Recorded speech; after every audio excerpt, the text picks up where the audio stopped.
Everyone, it's 6:30, so get started. Ms. Weird, would you call the roll, please? Council President Suzanne Souter. Here. Councilperson Joseph Day. Here. Councilperson Andrew Zelt. Here. Councilperson Brian Mataway. Here. Also present, City Administrator Antonina Santillo, City Solicitor Michael Hoffman, City Planner Chris Rogers, Mayor Valerie Leary, and Planning Commission Chair Margot Rain. Thank you. As you can see from the agenda, we will not be voting on either of these ordinances tonight. First of all, the council has to hold its own public hearing and have a second reading and so discussion and so forth. So the purpose of the workshop is these are complex ordinances that could potentially make a significant impact on the city, and the council felt they wanted to be able to get more details from the planning commission, our solicitor, our city planner, to answer our questions about the technical aspects of these ordinances. So we have a deeper understanding of them before we have to vote on them at a future meeting. So that's the purpose of the meeting tonight. We will begin with public comments with the usual rules. Sign in at the sheet on the podium, and each person has 3 minutes. Mr. Zelt has the timer for those of you who aren't familiar with it. So who wants to go first? I do. Okay. Might take me 3 minutes to get out of the.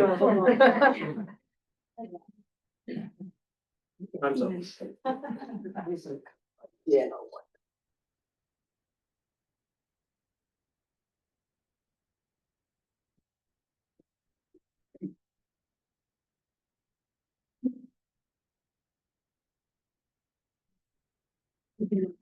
Matter. That's A big voice. Okay. Can you pick it up, Ms. Weir, without the mic? Yeah, And I- It doesn't work. Okay. Okay. Oh, yes, yeah. Anyways, hi, everybody. I'm Leah Reynolds. I live at 29 West 7th Street. It's a real honor to be here this evening to talk about something that's near and dear to my heart. In 2019, I got a small business license so I could sell my photography out of the apartment I was renting. And renting here for a few years, then Marion and I became homeowners. And so we've been proud to be in this town almost 10 years, I think now. I am all for small businesses out of homes. I think that it's part of the fabric and tradition here in our community and makes us stronger when people can freely do these kinds of things, especially in a country focused on capitalism. And then I also want to read a letter submitted by Tracy Keenan, my neighbor, who could not be here tonight. In 1947, a firm from Boston proposed a plan to make historic Newcastle into something like colonial Williamsburg. They could not procure the funding. Had they gotten the funding, many of the historic district's non-colonial structures would have been destroyed. In an article by Deborah Van Riper Harper from a 1993 issue of Delaware History, she writes, "The real credit for the town one sees today lies with the residents who, while inspired by the early preservationists, ultimately demonstrated a broader vision.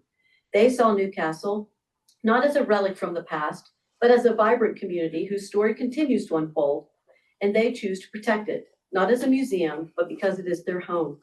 I contend that the majority of historic Newcastle residents still hold the belief that our town is special and unique, not only because of its historic nature, but because it is a welcoming, friendly town that continues to grow and change and attract talented, creative, progressive, highly educated people.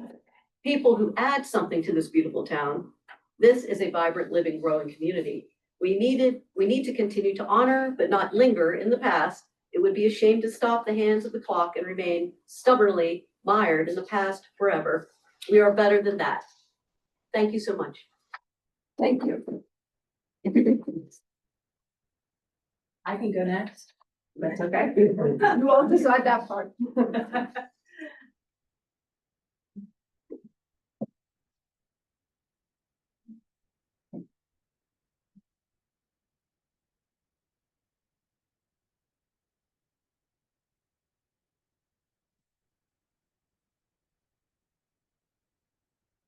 Okay.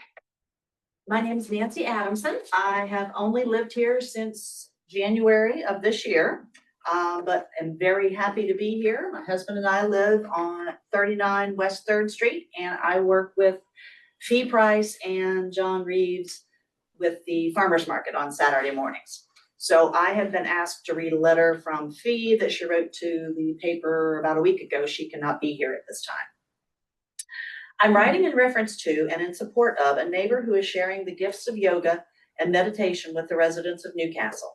Harmony Street Yoga is held in a renovated carriage house attached to the main house. It's approximately 15 by 15 and can welcome between 3 for yoga and 8 individuals for meditation. There is no charge for either yoga or meditation, but a suggested contribution is accepted if that is manageable for the attendee. There have been objections raised about these classes. The specific complaints are somewhat vague. The false claim was made that the owner does not have a business license. The homeowner does have a valid state of Delaware business license and will obtain a city license if it turns out one is required. This is still to be determined by the city. Other reasons for complaints can only be guessed. Parking? The classes are attended by locals who walk, therefore parking is not an issue. Noise? The noise ordinance is certainly not violated. I've never attended a boisterous yoga or meditation class. The Harmony Yoga sign faces the owner's driveway. She has offered to take the word yoga down. She lives on Harmony Street. A home-based business? Historically, numerous businesses have been held in the homes of historic Newcastle residents. Other Newcastle residents can have businesses in their homes if the codes are followed. The historic district should be treated the same as other Newcastle districts. I believe we live in a lovely historic utopia that promotes creativity, fun, and serenity. Why not promote these virtues rather than attempting to squelch them? I would encourage the anonymous objectors to attend a class to better understand exactly what they are complaining about, and they might just maybe tap into inner peace rather than useless and unjustified negativity. I agree completely. Well, I have 40 seconds. Thank you. Excellent. My name is Stephen Franklin. I live at 315 Harmony Street. And I'd like to speak with regards to both of the ordinances that are on the table, 555 and 556. And I recognize that we live in a unique historic community, but I also caution that, it's not 1651, it's not 1751, it's not even 1951. We have to be open and willing to adjust and grow within reason. I do not see where the proposed concerns with the short-term rentals would affect either community involvement, community values, or where it will affect home values. With regards to ordinance 556, this was, I know, the ordinances I know have to be broad enough to apply to the entire city, not just the historic district. I know that the impetus for this has to be with Harmony Yoga. And again, as the person was saying, Harmony Yoga in no way provides any negative impact to our city. In fact, if anything, it adds a very welcome amenity that most residents actually welcome. The signage that seems to become a point of concern is, I don't understand why. The signage is actually on private property. It faces in towards the driveway. And the person has to actually be deliberately looking for the sign. If you're driving down Harmony Street, you have absolutely no idea there's a yoga studio there. You have to go on private property to see this and to observe it.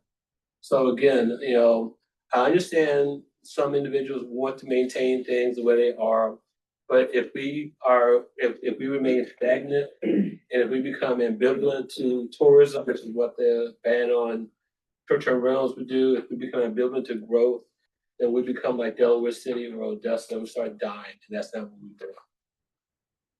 I can sign it, I'm sorry. Good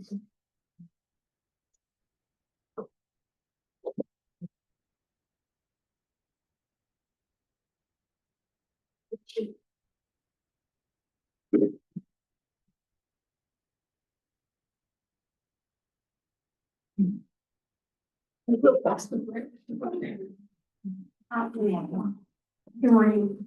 Hi,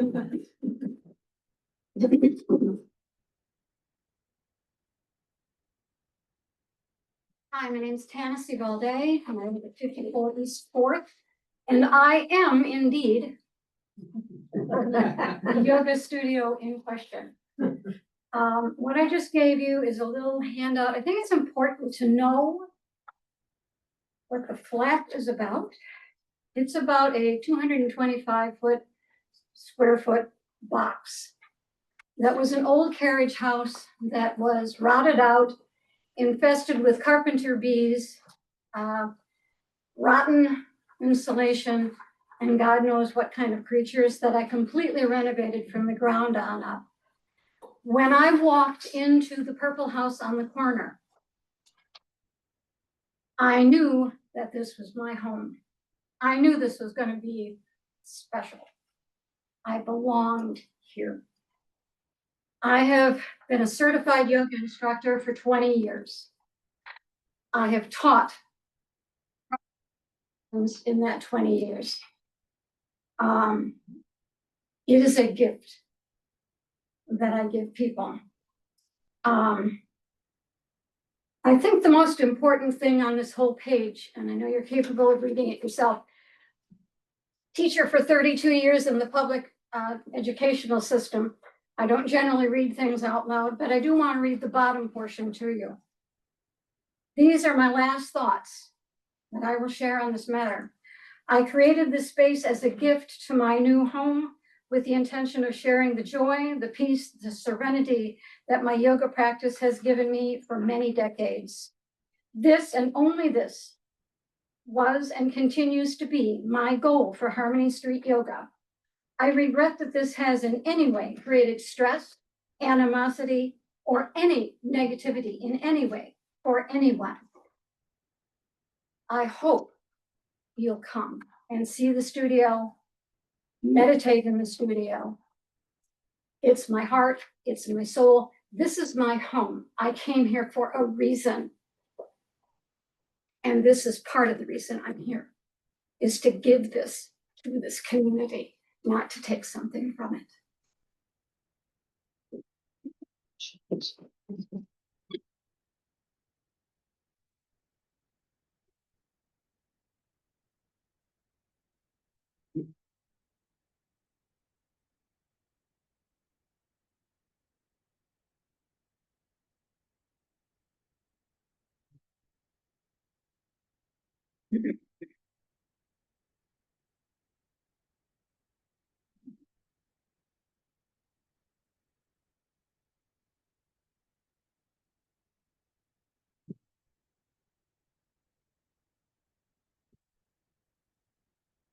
And the Weavers. And Faith Thick, I live at 29 West Fourth. I have been a student here for probably 15 or 20 years now. I am a former instructor. I do not currently hold a license for teaching or the practice. I'm here to show my full support for Tennessee and his studio. And just to kind of give you an idea of what a close-knit community this is, the city of Newcastle and the yoga community.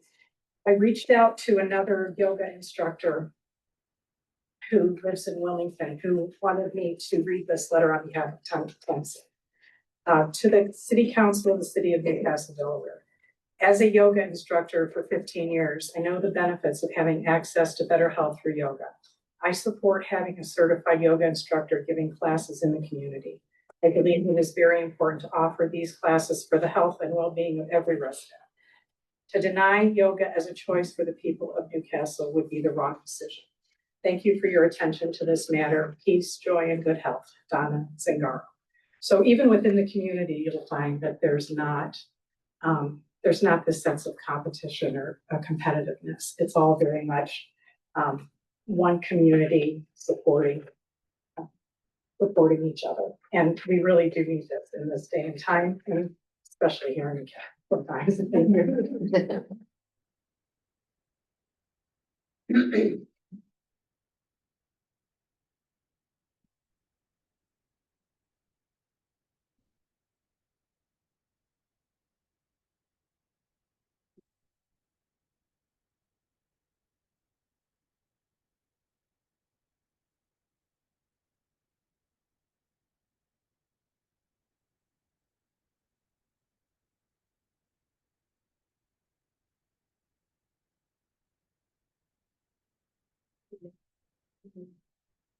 It's Gerald Taylor. I wanted to talk about some of the underlying things that I believe have been going on that are creating problems like what Tennessee is experiencing right now.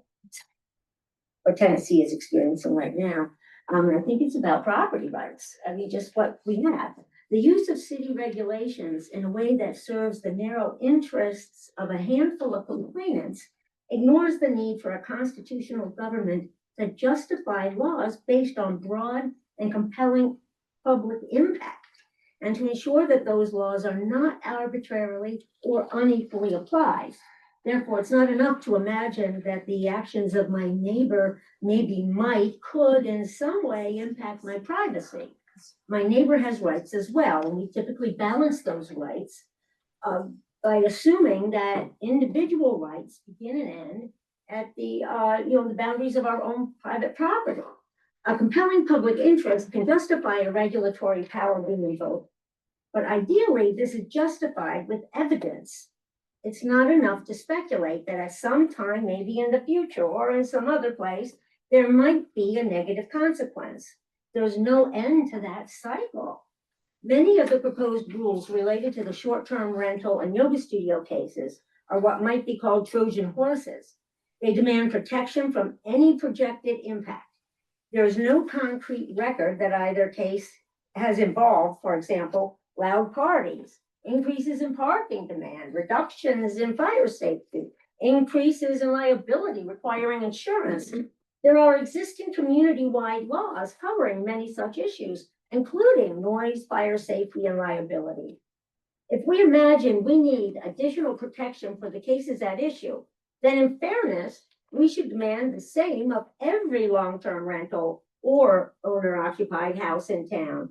Since we have no evidence that the risk is any less, your average resident can legally have large house parties, backyard barbecues, guests with cars to park, candles on tablecloths, stairs to fall down. Regulating based on what if, maybe, could happen, speculations and unequal application is a huge Pandora's box, it seems to me, tempting us to overreach and compromise property rights unnecessarily.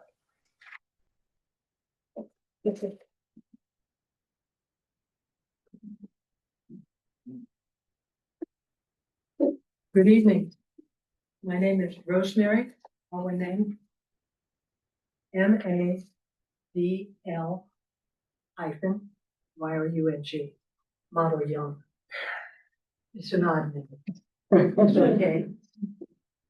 I come here because, for two reasons, both personal and professional. I'm new to Delaware in the sense that I'm not a Delawarean, I'm from Pennsylvania. And in Pennsylvania, I had my own private practice.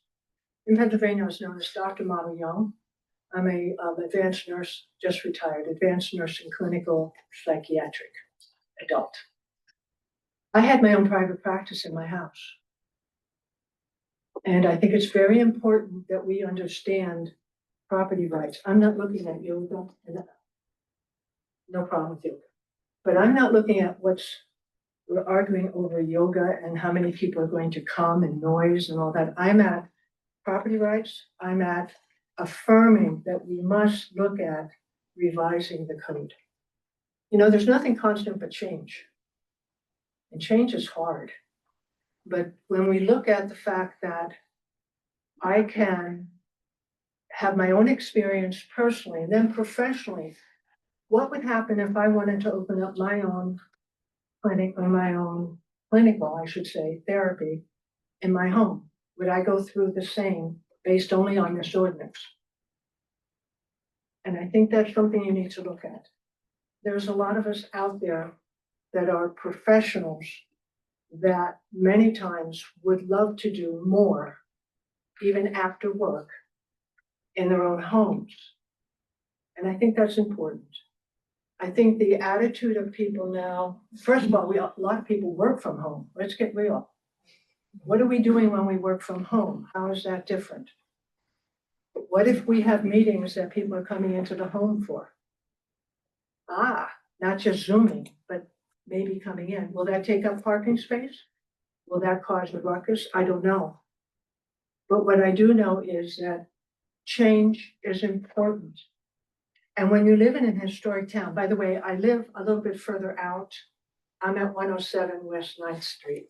I'm the one with the hedges and the big grass. Okay. When we look at changes, when we look at the fact that historic Newcastle, that's a proud thing to own, but it also has to be a leader. Has to be a leader going into 26, 27, 30, and when I'm not around. I look at things from a system. I don't look at things just personally. I look at systems. And when I look at this system and I look at Ordinance 55 and I look at 556, I go, ooh, wait a minute. We gotta move here. Hey, sorry. That's my time and I'm out of here.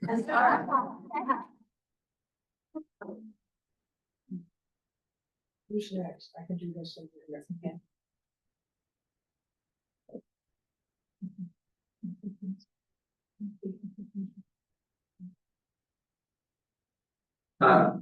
Yeah. Yeah, thank you. My name is John Reeves. I live at 15 East Second Street. And the kind of zoning we have on my street, which is part of the historical residential district, dates back to 1926 in Euclid, Ohio.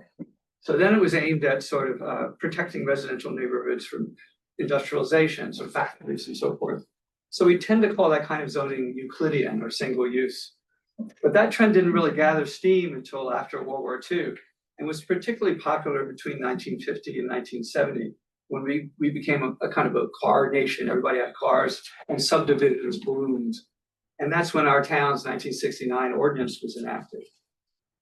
Now, the challenge, though, with applying that kind of ordinance to a historic district is that they are almost automatically stripped of their traditional store in a corner, doctor down the block kind of character. Basically, the town, as you know, if you go along Second Street, my street, there's, storefront after storefront after storefront. Well, those are no longer able to be used because it's restricted because of the Euclidean zoning. Now, today, a growing number of progressive communities in historic districts are rethinking the single-use zoning concept. Rather than tightening regulations, they are loosening. They're using special overlay districts, neighborhood commercial zones, form-based codes to carefully allow small-scale commerce while preserving historic charm. Form-based codes, for example, emphasize the desired form of the townscape, the look of things, rather than narrowly prescribing particular usages. Towns where this has been implemented in recent years include Beacon Hill in Boston, Capitol Hill in DC, Old Town in Alexandria, the historical districts in Columbus and Cincinnati and Portsmouth, New Hampshire, Frederick, Maryland, Newport, Rhode Island, Charleston, South Carolina, and many more. So why are they doing this? They see a lot of benefits. They see increased walkability, reduced car dependence. They see economic vitality and resilience, which actually helps them support heritage preservation and adaptive reuse. Just like Tennessee was able to use the studio concept to help her renovate and make it justify her renovating the space. And in general, they want a more vibrant, alive, diverse, engaged, and sustainable community. So I think we should think about that approach because those are worthy goals for our community as well.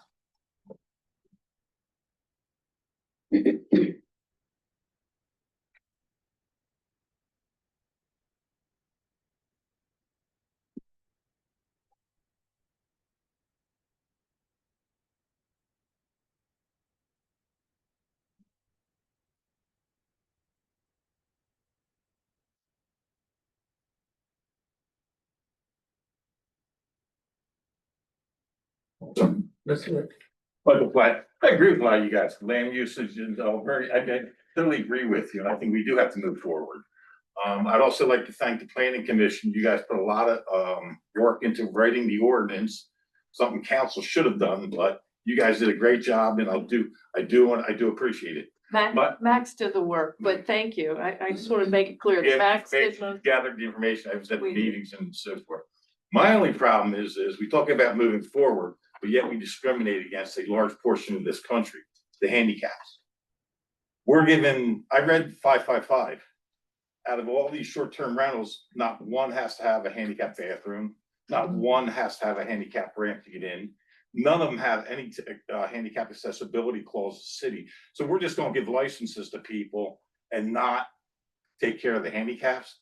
I think there's something fundamentally wrong with that. There's not a restaurant in this town right now that a wheelchair can get into and use the restroom. Why? Now's the time to start. If we're passing out business licenses, why don't we bring in the federal code? And make sure that the people that are in wheelchairs, the people that are handicapped, have an option to enjoy the town also. Thank you.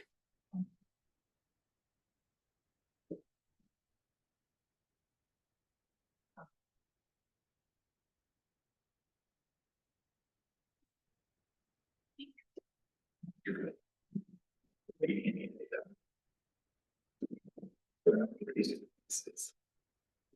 Anyone else wish to speak tonight? Okay, I have two letters to read. One from Dennis Young. To the council, I wish to add my voice in support to those city residents who support the ability of residents to operate a small and safe home business within the historic area of the city of Newcastle. It is unlikely that such a mom and pop operation would pose either an aesthetic risk or a safety risk to the city or to neighbors. Complaints should be reserved for if and when offenses occur, not before hypotheticals. Let's allow potential business owners the same benefit of innocent until proven guilty. A few years ago, my Mozart gallery, squarely in the historic area, I curated an art exhibit of paintings of the nude. They were, in art, tasteful, artistic creations. I held my breath, anticipating some sort of protest and complaint, which never happened. The neighborhood did not decline and parking was not affected. In fact, the only complaint I have ever had in my 7 years came from the city instructing me to take down my outdoor banner proclaiming the best gallery by Delaware Today magazine. I can see a similarity of Newcastle to a small college. Complementing the core mission of the body are the clubs and student organized activities that enrich the experience and attract applicants. Boutique shops and home studios hold obvious benefit for all involved and breathe more life into the community. Previous generations of Newcastle walked to shops and businesses within the city and benefited from the experience. I believe those voices from the past would eagerly volunteer their support for a yoga studio and a home. There is another opportunity for the city to support the climate of entrepreneurship and to resist the just say no pruning of new growth. And this one may be long, so yeah, you're starting my 3 minutes. Okay. Good evening all. My name is Philip Gross and I reside at 1301 13th Street. First, I firmly believe that there should be restrictions placed on any homes that are to be used as bed and breakfast, short-term rentals, or any other types of places to sleep over that is used by the homeowner to drive revenue from. I believe that for each bedroom, there must be a parking space for off-street parking.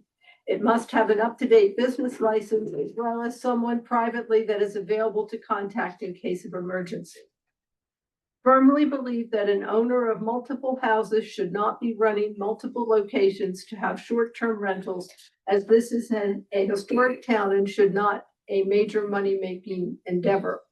The contact person for a home should not be a commercial company that manages multiple locations in the city. That is not the heart of allowing short-term rentals, bed and breakfast, or stayovers. Most importantly, any ordinance that is enacted, I have researched and should be held retroactively to every single building that is being used for such purposes currently. As I have said, there should be no management companies covering multiple houses. And I also believe that one person should not have multiple locations as an enterprise to exploit our city financially. Regarding ordinance 556, I firmly believe that anyone that wants to use a residence for a business enterprise should be allowed only one individual client or family client to be served at a time. There is not a chance on this earth that there should be any enterprise in the city of Newcastle that should have multiple people utilizing the business at one time where there are multiple vehicles involved. If someone wants to hold a class with 20 people, then they should park outside the city and bus in as a group, and the bus can park elsewhere and come back and pick them up. The city is tight on parking as it is, and I feel it disrespectful to allow anyone to have a business that involves 5 or 10 clients at a time with an individual, each with an individual vehicle. On Delaware Street, it can accommodate a few more cars, so if they would like to place their businesses on the street, then they may do so. The council has typically allowed their favorites to do whatever they want, and this must stop now. As far as the dog park, so far the survey is up to 72 people questioned and 0 responses in favor of a dog park, let alone in the location that Councilman Zelt personally chose to have it placed. I ask again that the dog park not go forward at this time, and that the whole discussion of the dog park with multiple surveys be considered during the next fiscal year, so that maybe we can avoid a 59% tax increase next year on top of this year's 59% tax increase. Thank you for your consideration, and I hope and pray that you think about the ramifications of your vote on our city.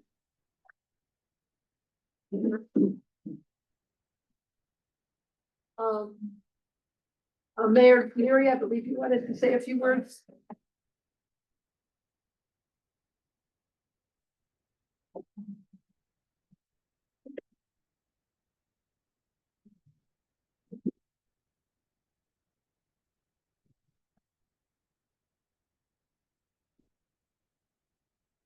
You all know who I am. Valerie Leary. I live at 201 Harmony. I'm right on the corner of Harmony and Second. I kind of lost my thoughts, so hold on just a second. Oh, I know it. So I'm actually kind of disappointed there are not more people here tonight. I fully expected this room to be overflowing with people for and against these ordinances. So I'm happy to see a lot of people here in favor, and I hope that when it comes up before council next meeting and the meeting after that, you will also be there and reiterate your opinions and concerns. First, I'd like to extend my thanks and appreciation to the Planning Commission for the work that they did. I only attended one of the meetings, but it is evident there was quite a bit of detailed thought that went into this. And I think we also have to remember that our commissions are all made up of volunteers. Council might as well be a volunteer considering the pay scale, but in reference to ordinance 555, the tourist homes and the recommendations, you know, I empathize with the people who are against it because they've come from larger cities who have been negatively impacted by tourist homes that utilize the Airbnb, VRBO, or other platforms. But we're not one of those larger cities. We have 5,600 people here, maybe 5,700 people. We don't have the, and as much as we all love our city, we don't have the amenities here that attracts bachelor, bachelorette parties, fraternities, sororities, young people looking for wild weekends away. Our demographic is pretty accurately represented by the age of the people in this room. Okay, people come here to relax or to eat at one of our great restaurants. They've heard about Jessup's and their 300 Belgian beers, and that's what they want to do. They may be here for a specific event, a day on Newcastle Separation Day, or maybe it's just a family wedding, as my family stayed in the Terry house when we got married. I think that having attended the one meeting and read the ordinance, I kind of think the ordinance gets down into some really fine details that likely most of all of these current tourist homes actually already abide by, the laws that regulate those. And we have this 2% in there. And maybe we should make it as simple as we currently have 3 tourist homes in the historic residential area. And maybe we issue those 3 licenses and we don't issue any more for the historic residential area until one of them gives up and it takes its place. Maybe you up it to 4. Further, the fear mongering and disruptions or declarations of disruptions have a history here. They happened over the pier. They happened over the parking lot that took 20 years to build. And they turned out to be for naught. The people who were against the pier often take their guests down there and they go walk down there. The people who were against the parking lot, the residents, park there. And there's nothing negative that's happened from either of these improvements. I also have to agree with Dwayne Foster that the need for ordinance 555 would not have arisen had a tourist home not been established on the Strand. I'd be willing to bet that not many of those people even knew that there were 3 others, other Terry House, 4 others, other tourist homes, of which 2 were already in the historic district. And in the 60 years that tourist homes have existed here, the last time the ordinance was updated, there haven't been issues. Is the timer gonna go off? And so, She's not a member of the public, she's an. As a matter of fact, look in the code. I'm sorry, Mr. Gross, please let her continue. All right, another strike. there in 60 years, nothing has happened. And I don't think we should be inviting or looking. Who said this? If we made decisions based on future potential negative issues, somebody here made that. There you go. If we made those decisions, this city, Delaware City, any other city would have died a long time ago because we're putting our hand out. And I do agree about home occupation. I'll try to keep it really short. Who remembers Betsy Marino? Yeah, Betsy Marino had a business in her home where she made colonial outfits. Okay, and without even pointing fingers, there are people in this room who have businesses out of their homes. I can walk the neighborhood and I know people who have businesses out of their homes. They don't create traffic, they don't create noise, they don't create anything. Home occupations, and there is, as it's defined in code, which Chris read, they're strictly defined. There's not going to be automobile repair shops or anything like that. And whether or not this was for Tennessee yoga studio, I've been there. But it also applies to many other things here. My front parlor used to be a grocery store till the mid-1940s. Okay, so I think we should be willing to move ahead and move forward, yet still retaining our history. Thank you.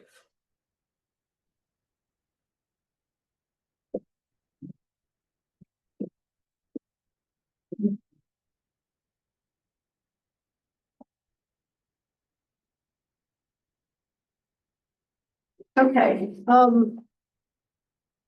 so the first item then is ordinance 555, the definition of a tourist home and motel, inn, and bed and breakfast. How do you want to proceed? Do you want to talk about the legal issues or? I think I can provide a synopsis of where we are, how we got to where we are, and then open it up to questions and discussion. Max from my office has been running point on the legal end, and the Planning Commission has done yeoman's work in compiling all of this information. Just to refresh council's recollection, this issue was actually referred to the Planning Commission from council. And Planning Commission was asked to specifically examine different regulatory options and considerations affecting short-term rentals in the city. Planning Commission to that point held several meetings over many months, reviewing different codes and approaches, and put in a lot of work, ultimately settling on the ordinance that you have in front of you, which is coming with the Planning Commission's recommendation. A couple high level points of what this ordinance does. the first sections really focus on refining the definition and boiling down related definitions into three key definitions. So tourist home is being removed as a definition from the code, and in its place essentially will be short-term rentals, bed and breakfasts, and an inn. The rationale behind the inn was really because the Reed House didn't fit, and Margot can correct me if I say anything incorrectly, but the Reed House didn't really fit into the other categories. No, it's not Reed House. Terry House, my apologies. You didn't get to sit through all the. Forgive it. In addition to the definitions portion, which is the first sections, the ordinance will also clarify some ambiguities relative to off-street parking, specifically as it pertains to bed and breakfast uses, landing on one space per suite for the bed and breakfast. As it pertains to the short-term rental piece, that's in the specified requirements. Off-street parking is addressed as well. The ordinance will allow and specifically define short-term rental and allow it in any district where residences are subject to complying with the specifically enumerated requirements, which are outlined in the ordinance. As far as existing short-term rentals, those existing rentals have 90 days to come into compliance with the code, except they would be grandfathered from the parking standpoint. Otherwise, they are required to comply within 90 days. Just some other points to touch on based on questions that arose through the discussion. There is included in here a local contact requirement, and the rationale behind the local contact is having somebody in the event an issue arises who can be called, contacted, and available to come out and resolve the issue quickly. In addition, there must be a placard placed within the unit, specifically identifying the short-term rental and some key information. As was mentioned before, there is a cap on the number of short-term rentals in any given zoning district. I believe it's 2.5%. And short-term rentals are limited to a maximum of 270 days per year.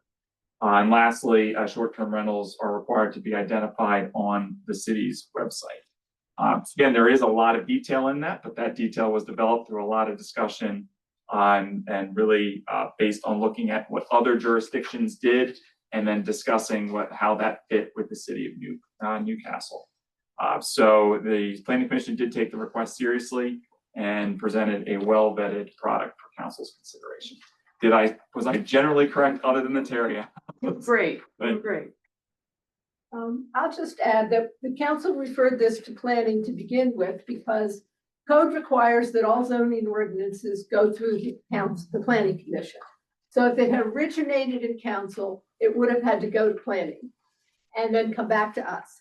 And our sense was that this was a complicated issue and that if we came up with something, they might alter it so much that the back and forth would just have taken probably even longer than this process has already taken. So that was the rationale for starting with planning. Since they were going to have to be involved anyway, we thought it made sense to give them first crack at it. And they did, they worked very hard and we appreciate that. So do other members of council have questions about ordinance 555 for either Mr. Hoffman or Mr. Rogers or Ms. Green? Yeah, just one that I seen. So under the operation violations, so they include in Tell me this. where you, I'm like sorry. page and number. Yep, page 6. Actually, I'm at it's the 6th is page section, but it's actually the top of 7. So is there a definition in code for disorderly dwelling? I don't know the answer. I can take a quick look here. I don't know if there's really defined. Yeah. Using that word, there probably should be a standard on what is it 2 violations or how do we determine if it's a disorderly dwelling? I can look into that. Mr. Secretary. Thank you.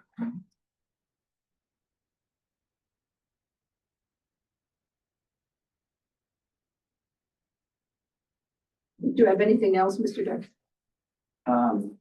No, but I would mention that I do like the idea under the operational violations to include failure of the local contact to satisfactorily respond to or resolve the complaints. Because I could have seen that as a problem with failure to respond, but I'm glad it's taken care of in the violation section.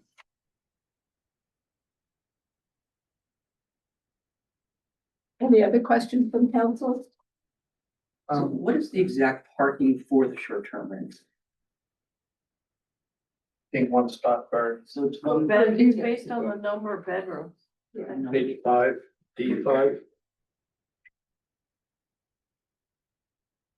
3 or less bedrooms, 1 parking space, 4 or more bedrooms, 2 parking spaces. So that's short-term rentals, which is separate. It's one per unit in bed and Bed breakfast. and breakfast, correct. Right. And Mr. Day, section 140.41 is defined, includes the definition of disorderly practices. Say that again, 140.141. 140-41. Okay, thank you for that.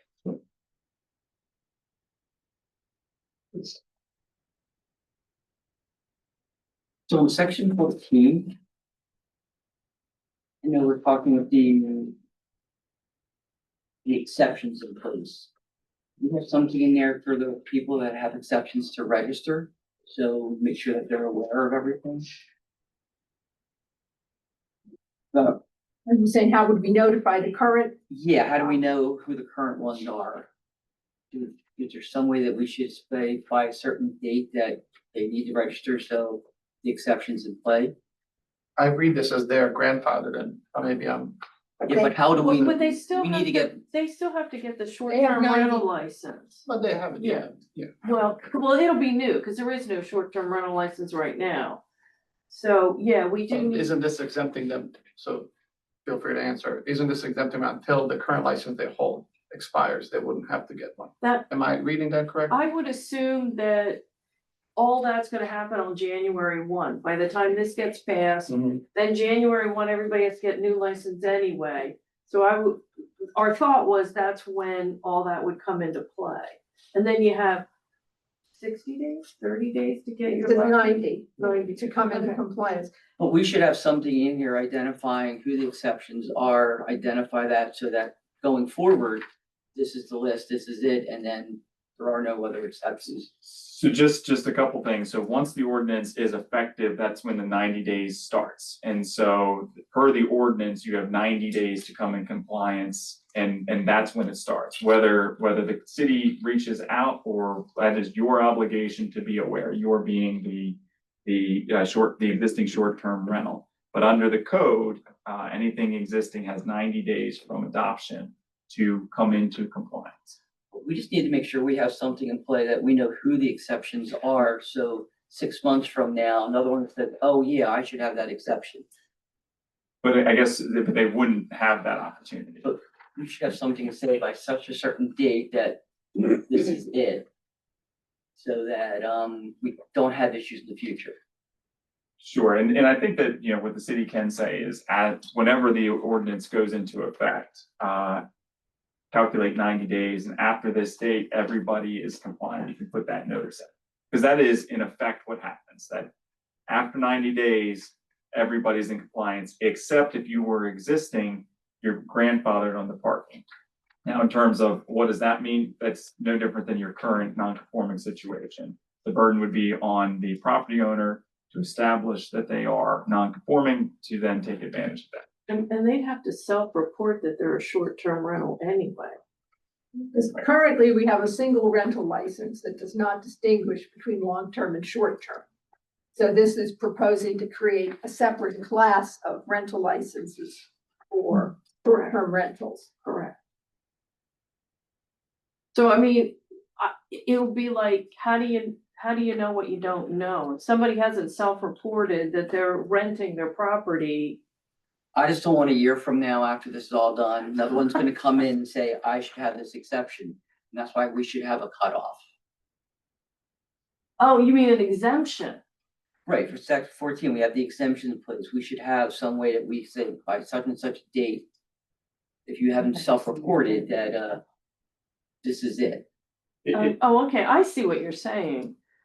So of the existing short-term rentals, if we've missed something that they should be exempt from, they now are gonna have an opportunity to, Well, it's for Right. section 14, dealing with the parking scenario for the exception. Because they maintain that exemption for the parking, the existing ones. so the other things they have to be in compliance with are the insurance and the placard in Right. the window and. This is just this one special exception. We should identify and have a cutoff date to, and we have it in place.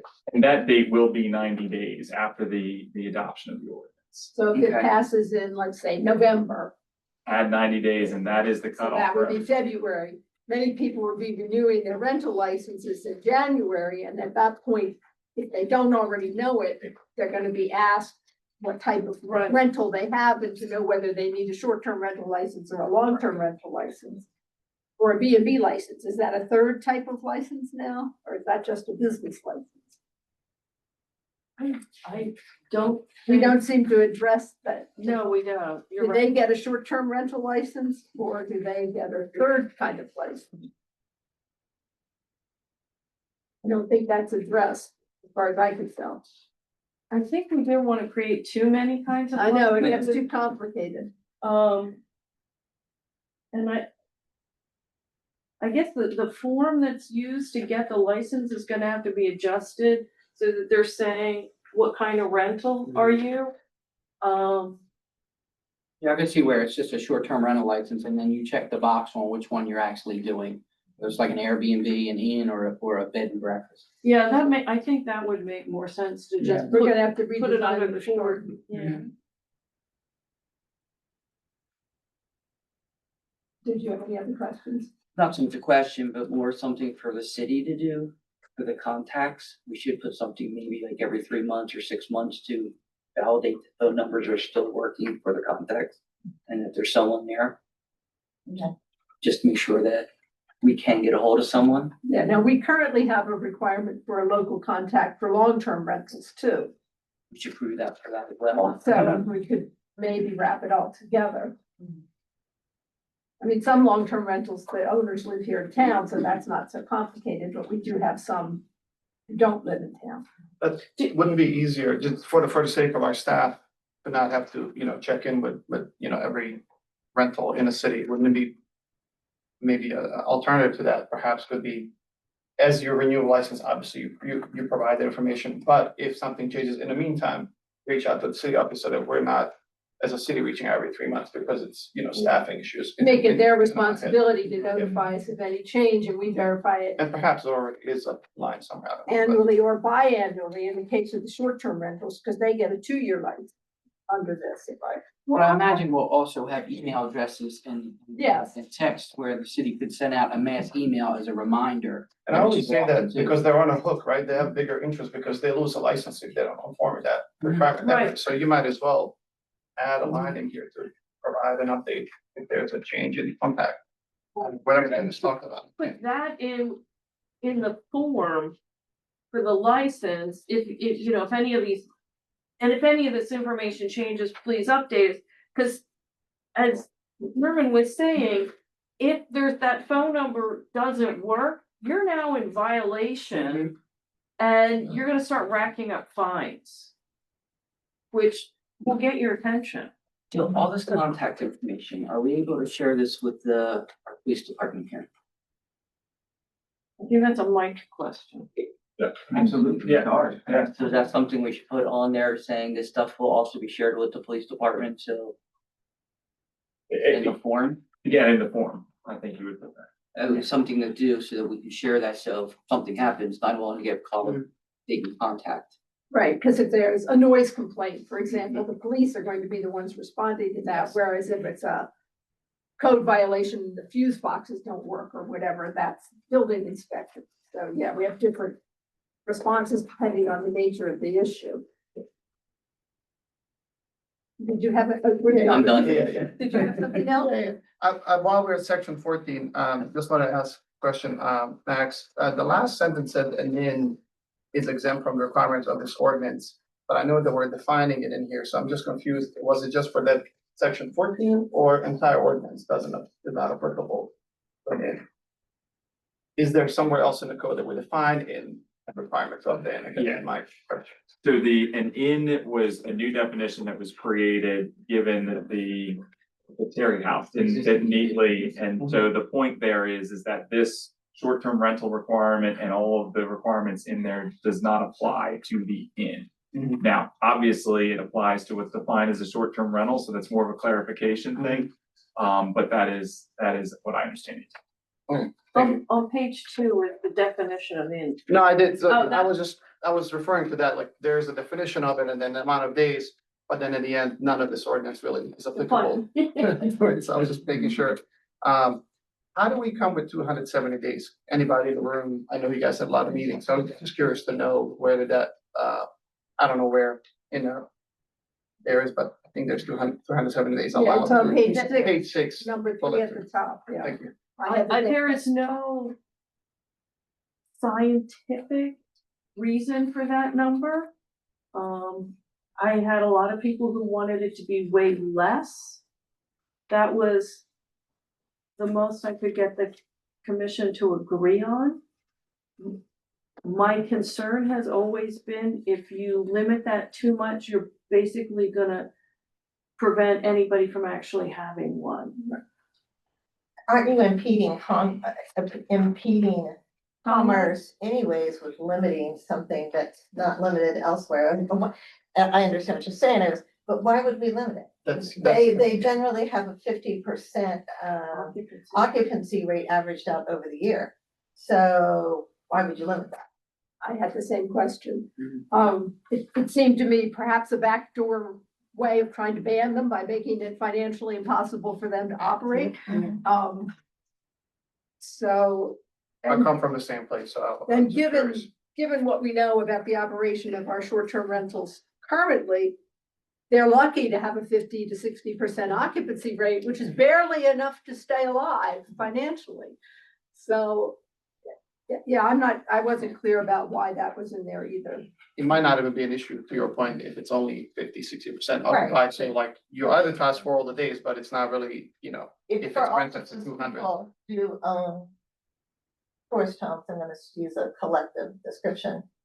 None of them, that's not their sole income. They all have other full-time jobs. So we're not talking a lot of bucks here.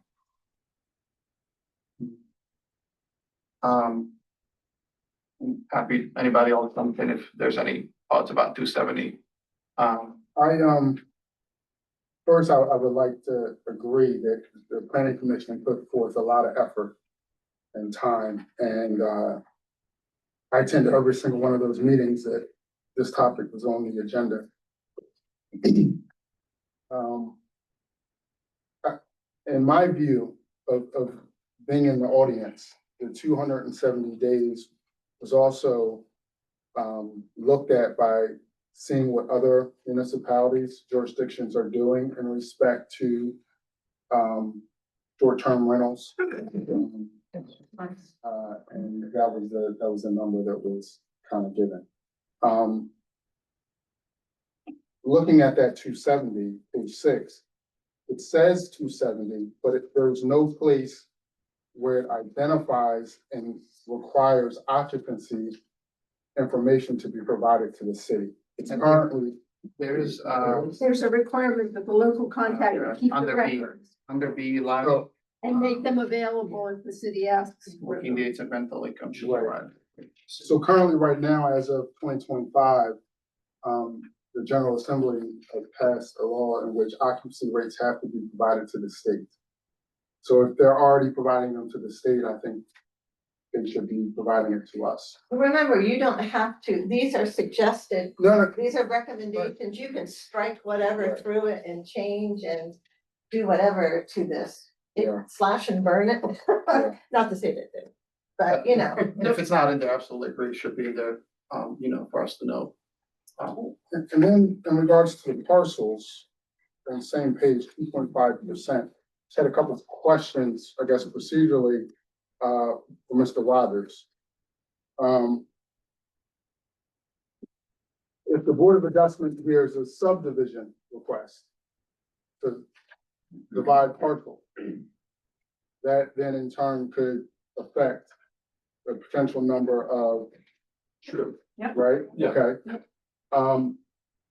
You may not have the answer to this now, but I'm just wondering, say over the last couple of years, what has been the number of subdivisions requests that the Board of Adjustment has not only heard, but going forward with, right? Because that can give us an idea of, In the historic area or? I'm talking about throughout the city, because Yeah. this is potentially saying 2.5 as written in all areas. Am I correct? Yeah, within each zoning district. That's right. Well, just clarification, the planning commission is the approver of subdivisions. Okay, The board of apologize. adjustment is special exceptions, for both of them.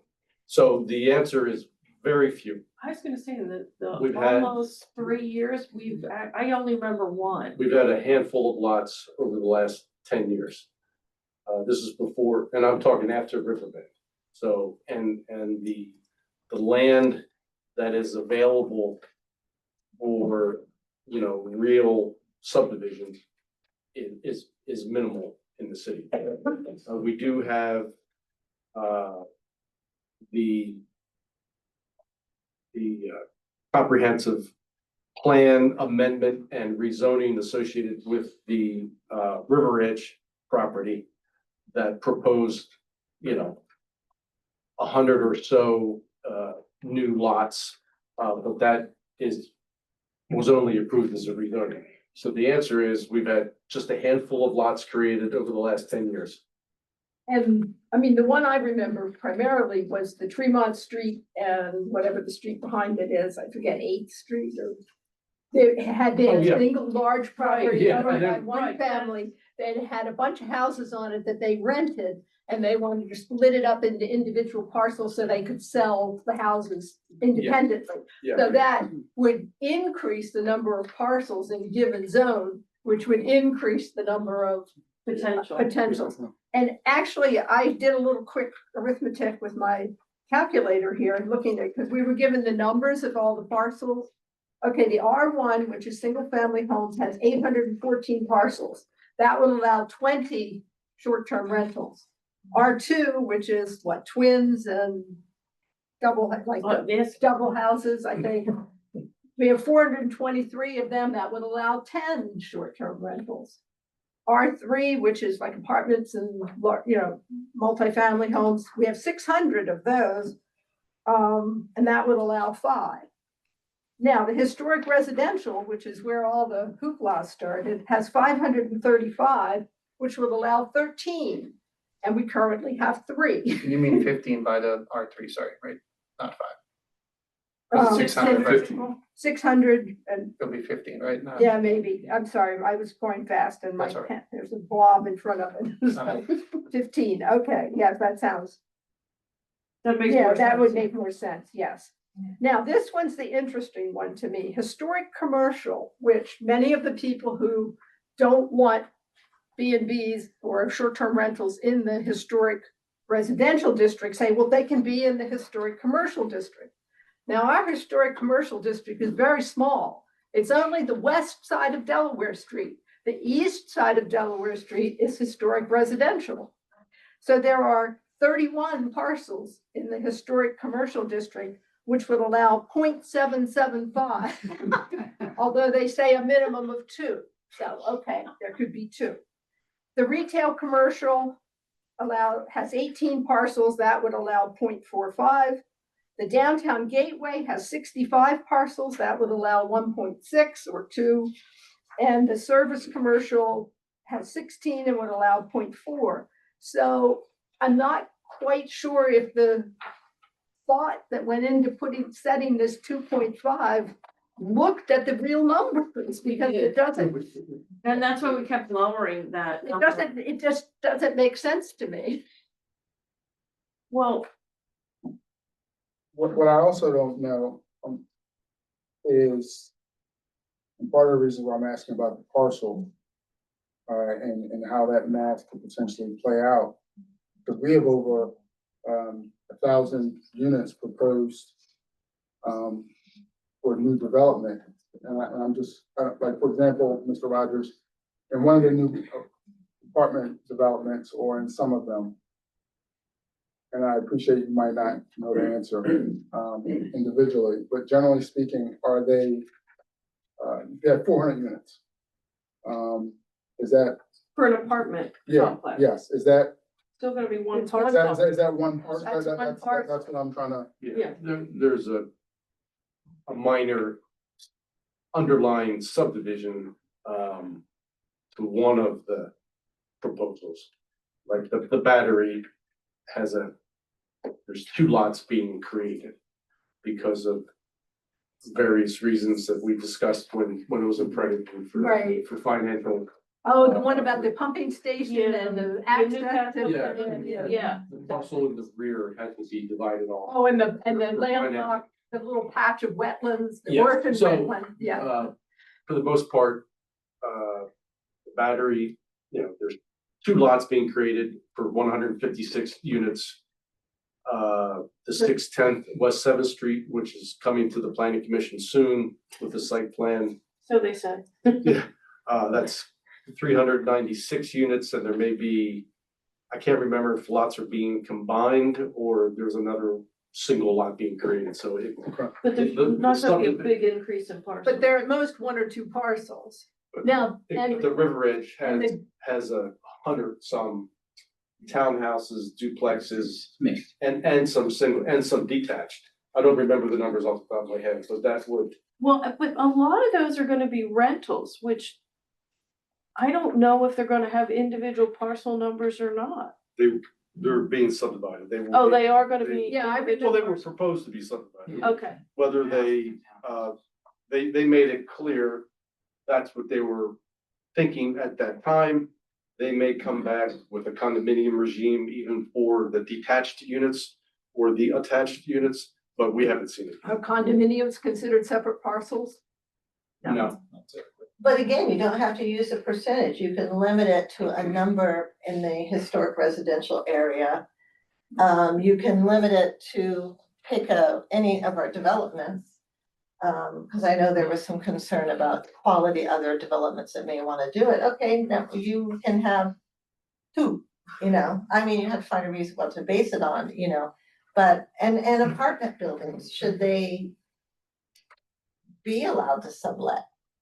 I don't, should, like, the Helm is a secure building, right? I don't know what their lease requires, but those aren't individually owned. No, but still, you could still say, I don't know, maybe you can't say, and that's what you. But wouldn't that depend on the terms of the lease that the Yeah, owners whether of they the can Helm do that. established? That'd That be would be, private, yeah. that would I- be something up to the city to determine. But so now like the Garrison and the Helm, those are all in downtown Gateway, right? Yes. Yeah. Yes. Which has a very small number of parcels anyway. So, well, I mean, practically, if we've got, what, 4 or 5 of these? now, And they have a 50% occupancy rate at best? people aren't flooding in here to buy buildings and turn them into B&Bs because they're not gonna make much money. Well, and the more you have, the lower your occupancy is gonna be. Right. So, I mean, you're already at a point where it's marginally profitable. It's only gonna get worse, especially if you're buying something and you're now taking on a mortgage and you have to do any renovations. Well, and as someone pointed out in public comment at one of our recent meetings, the current code permits unlimited so-called tourist homes with up to 5 rooms each in the historic residential area. And that's been in existence since 1968. People haven't been flooding in and buying up these houses and turning them into B&Bs. Why do we think that's gonna happen now? is anybody aware of, any person trying to petition the city to have a short-term rental outside of a district that's currently allowed? Like, I had, no one's asked me, said, hey, Brian, I tried to get this, the city's not allowing me to do it. No, and because we don't differentiate, they can get a rental license if it's applicable for where they are requesting for. So I have a concern about a commercial, commerce or commercial zoning here with the 2.5% because by my calculation, historic commerce would be out of compliance if this was adopted as is, because to my knowledge, there's 3 of these short rentals on Delaware Street, right? Terry, well, the Terry Well, it house, would not be. the this would not Terry be house applicable to wouldn't calculate- count, right? calculate it out. But there's three others. There's 2 on the commercial side and 2 on the residential side. Okay, so this would be, that would be so this the would be capping it at what it is two right currently. now, because the Terry house wouldn't count. Right, Terry House isn't included in this. Because there's one next to Zolli's, right? That's why my parents That- left it Right, in the past, and then, and one next to across Mercury. from Zolli's, so one. Oh, yeah, there's that's- but there's a Mercury one as well. And right? So Mercury. there's 3 then. There's 4, there's one behind Denison. Okay, so there's 4 then. in But that's historic on the other side of the street, That's that's historic residential. Okay, I see what you're saying. So the other side is residential loans. Okay, thank you guys for. But yeah, there's 2 by the Mercury, 1 by Dolly's, so that's 3. Sorry to interrupt, but if you want to hold a conversation, you can. I'm sorry. I don't know why I didn't bring this up during the planning commission meetings, but you may want to consider not having that percentage limitation in the commercial districts. Now that I'm thinking about it, I agree. it doesn't make any sense. You can have unlimited clubs, retail stores and shops in the RC district, but we're gonna limit short-term rentals to 2, It makes a lot more sense Yeah. because the math comes out to less than 2, so the minimum of 2 would apply. This being to residential zoning, zoning groups is makes more sense to me than. the testimony that the planning commission heard was all about impacts to residential communities. And we didn't have these numbers. So we can just have of the total residential We parcel. can have, So I mean, that can be. you hadn't done that for, I don't remember. We talking about the same thing in the downtown gateway? That's a one that would be, I think, up for discussion right now, because I would think that's commercial in a sense, right? Like, Yeah. that's trying to encourage it, so I It's would. encouraging mixed use and everything. I Yeah, don't know if we downtown limit it there either. Yeah, I think R1 through 3 and historic residential will be the only one applicable here, and obviously we can just, single them out here in the language. Well, if we wanted to have limits at all, we Mhm. could remove the limits on those 2 zones if we chose when we get to that point Mhm. of potentially amending the ordinance. What I wanted to ask earlier as well was, if there's no more comments on this, is, the number of days it can be rented, and this comes from practical experience. So I see that so on page, I believe 2,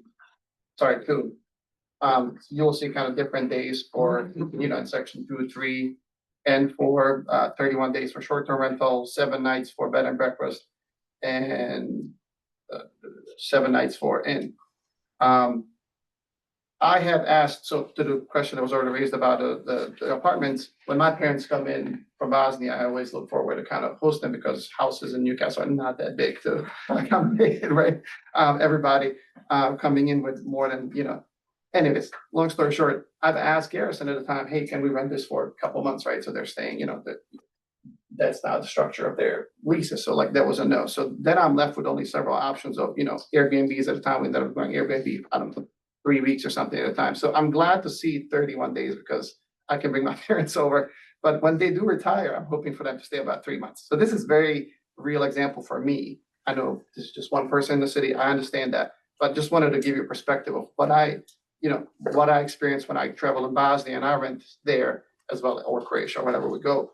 But then also kind of how I think about it is the loophole here, in a sense, rent 31 days at a time, 30 days at a time, rent again 30 days if you need to stay I longer. think somewhere I seem to remember that it could be renewed once, which will get them up to 62 days. Mhm. The other thing is, these definitions don't codify the 7 nights. It says where no family or guest normally stays more than 7 nights. It does not prohibit people from staying.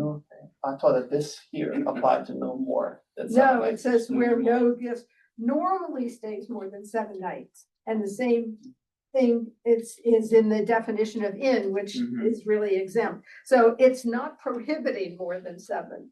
And also I think we still have people who have 1 or 2 building or homes that they rent, I guess, as kind of medium term. They're seeking to, like, say there's a contractor who comes in to work at, Mhm. the There's one pond on or Delaware. somewhere Trevor, else, yeah. and they're gonna be here for 2 months. Well, nobody wants to live in a hotel for 2 months. so they can rent this small house, have a home-like place to live.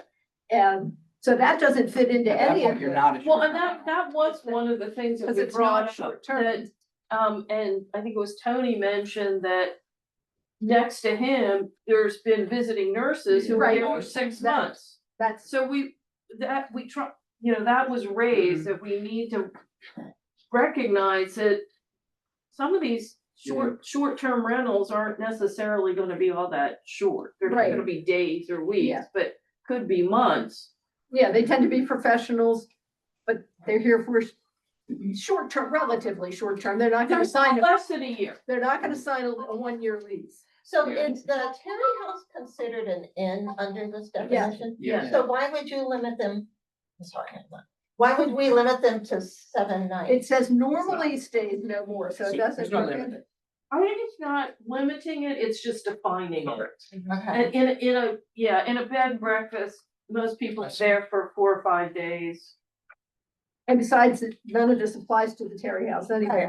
Yeah. But So still, the same somebody's- is true sorry. of the bed and breakfast.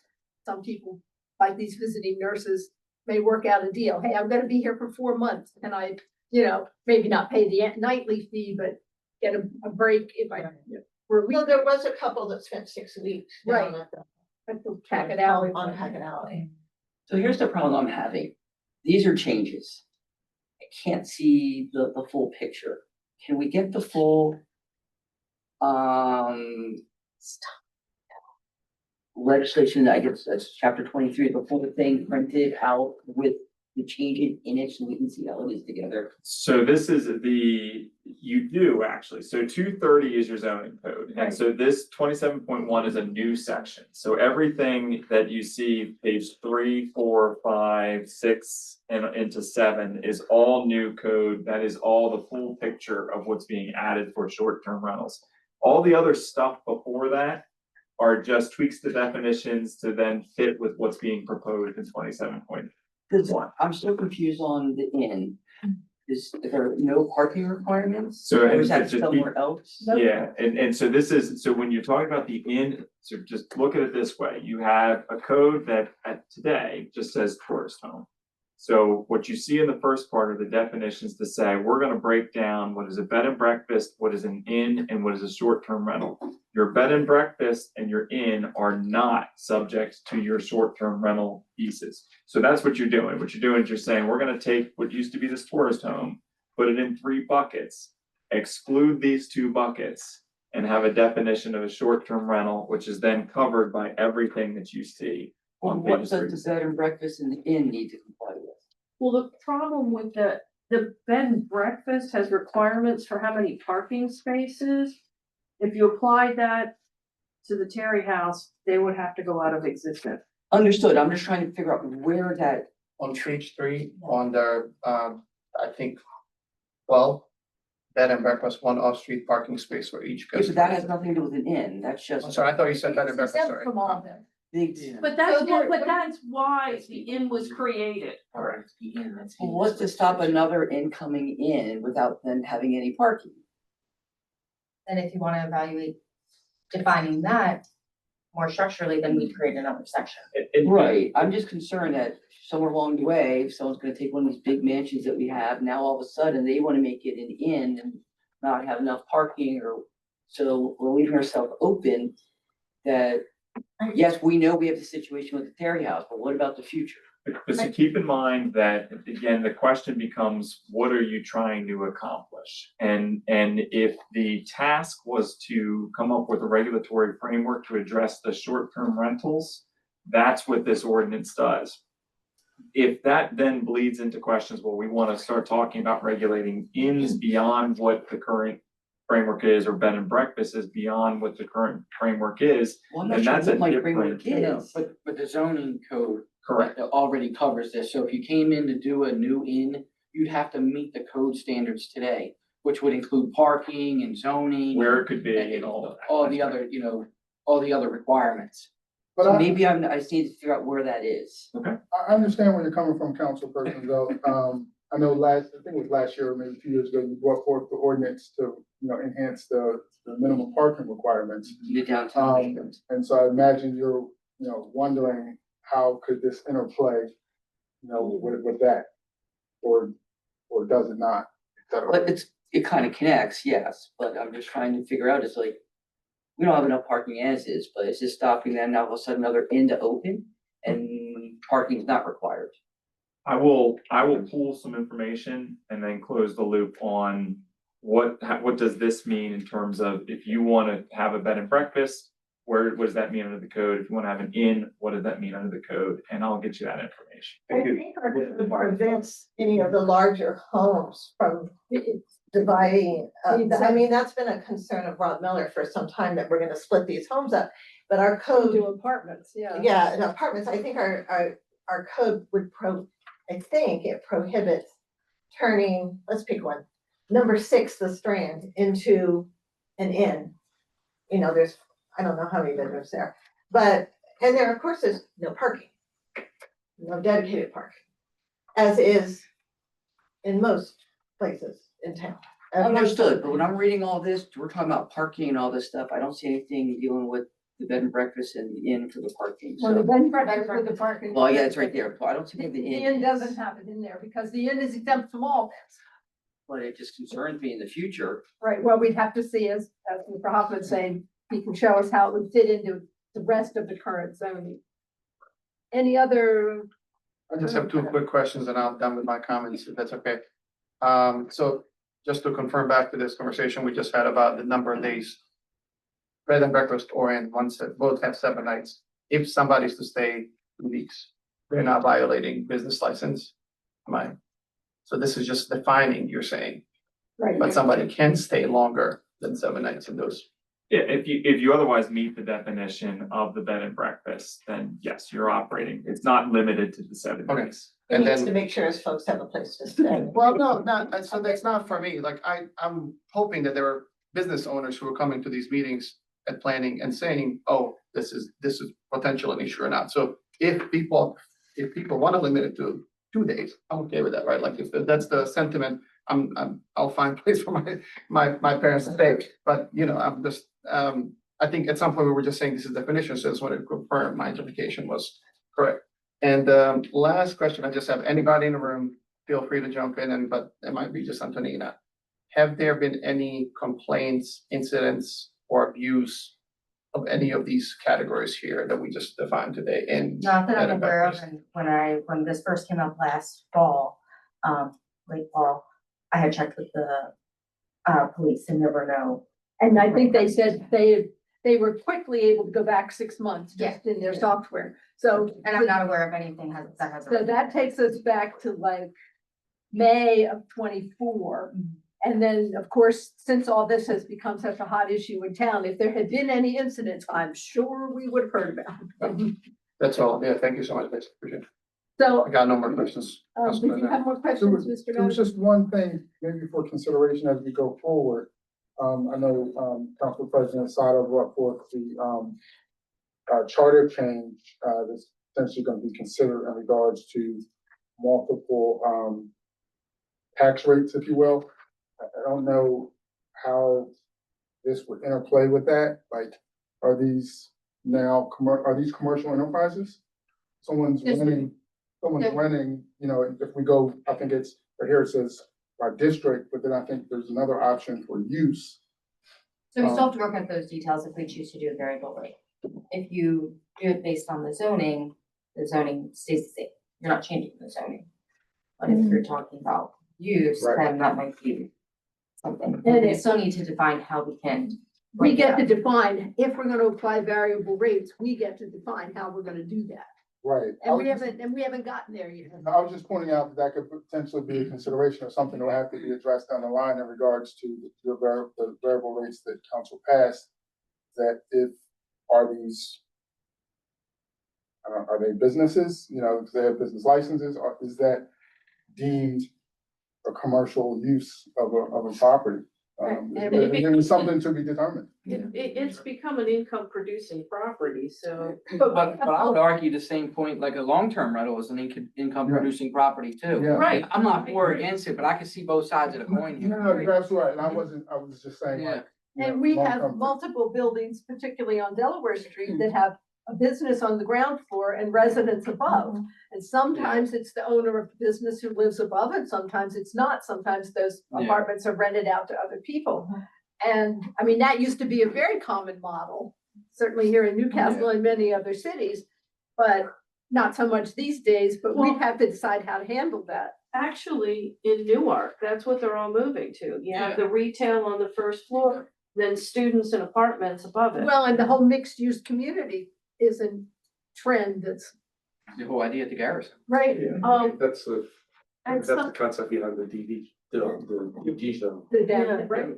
well, and something else that you made me think about is, because I heard somebody on the radio complaining about their taxes going up, and the net result is he's gonna have to significantly increase the rent on his apartments in order to pay his tax bill. So, Yeah, that's something we have to consider. That's like a whole other issue.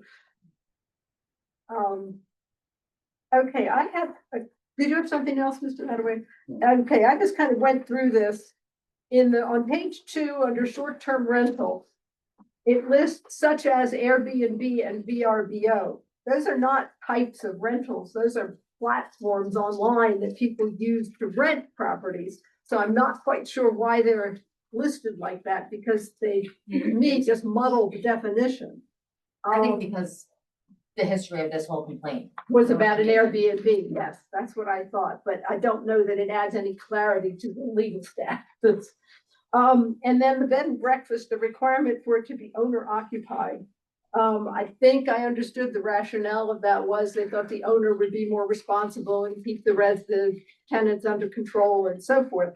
But I have a question. For example, the Airbnb on Packet Alley, as I understand it, the operator of that business rents the property from the person who owns it, and then in turn operates the business. So who has to live there? The owner of the business or the owner of the property? And actually, I wondered why that was put in there. Anyway, I've stayed at many B&Bs in many places over many years, going way back, and not all of the B&Bs were owner occupied. and I think there was, And there were no problems with the ones that were. None of ours have our owner, Right. no. I think there were some people who thought it would be more likely to ensure everybody behaved if the Well, owner yeah. was there, but. And how do we treat that if it's an LLC that owns it? Right, exactly. Who has to It's live? a little different. I mean, I think Mayor said it and a couple other public members earlier. I do think we're fortunate that we have so much to offer to people coming to the city. But also what that means is people that we do attract are people interested in our culture, in our restaurants, in our museums, in our parks. So I don't think there's gonna be, so for placard, right? I would suggest we put a noise, some noise adherence hours, right? But it's not necessary, in my opinion, almost, right? Like, it's one of those things where I don't think we will have those complaints, and we can address them right once we have them. That's why I asked about past incidents. Yeah, most of those places, I think, already have all of this listed, and have you ever gotten? I'm sure they promote city in every one of those. Yeah, And they have how to exit and fire extinguishers and everything. I think they were required, they're I mean, required. well, that was sort of. They do, yeah. That was my, Oh, if I got you. No, back, that's I okay. was commenting about what was talked about in time. because that was one of my next questions, actually, well, I'm getting there in terms of the code. On page 4, sort of in the middle or towards the end of about 2/3 of the way down that big section, A, licensing, it says shall be no more than 2 persons per bedroom. But in the definition, it talks about 2 adults per bedroom. And that to me is an obvious contradiction. Are we saying a couple with a 6-month-old baby can't occupy the room? That was the So- question I had, I figured. That's, in the one place, we kind of insisted that it say adults. Because, I mean, you can't have 4 kids in a room because or 2 kids in a room by themselves, because they're not allowed to be in with their parents. Doesn't make any sense. No, So short-term rental the definition does not define. Somewhere I thought I That's saw. better. Oh, better here, part. In bed one and spot, there's breakfast, adults bed on and it. breakfast says no more than 2 adults in the same guest room. So that and then this section A, oh, that's under short-term rentals, so that's why it's different, okay. But can I just add to that? My question was the same. We just went for a month vacation in Europe and we have stayed in 1-bedroom and 2-bedroom rental, short-term rentals. And our kids just are at the age where they don't want to sleep in a separate room. So I ended up sleeping on the floor. My kids, 2 of my kids and my wife slept on the bed. So, fun vacation, but I don't think anybody's policing this to say, even if this language is true, I don't think anybody's Yeah, gonna come and we're say, gonna do hey, bed you got checks. 2 kids there, right? But I just wanna make sure that this is not prohibited, right? If somebody is coming with 2 kids, we're not saying, And no, you no, can they can't strike stay, that. yeah, you need to have Yeah, 2 would you rooms. rather right? So, just say adults or? Yeah. I read the same thing, so I think 2 adults makes sense to me as well. Right, and in that same section A, talks about licensing, following a safety inspection, which obviously needs to be done upon submission to the city of proof of liability insurance. And I wondered why that was in there. Could the city be liable if, I'm assuming any business owner is gonna have I think, insurance. my guess is the reason that's in there, yeah, I was there, but in the event that something happens, we want the homeowner to have enough coverage to compensate the temporary residents, like if they fell and had medical bills, now they have enough insurance to cover that. So it's more to Why is it protect the city's responsibility to do that? Could the city be liable if the person fell down the stairs I at the short-term rental and broke their leg and, whatever? I think that was coming from, and being at the meetings, I think they looked at what other municipalities were doing in terms That's of their true. legislation. A So lot of them for require. right or wrong, I think they grabbed on to nomenclature that other places are using and then sparsed out or struck what they liked or didn't like. But then also I gather from being in the room that they were viewing this akin to a business. And so when businesses go to the city and need to get licenses, someone's a painter, et cetera, they have to have liability insurance, et cetera. And so Is that a standard They- practice for anybody getting a business license? And they have to get a business license. So this is redundant to have it in this section.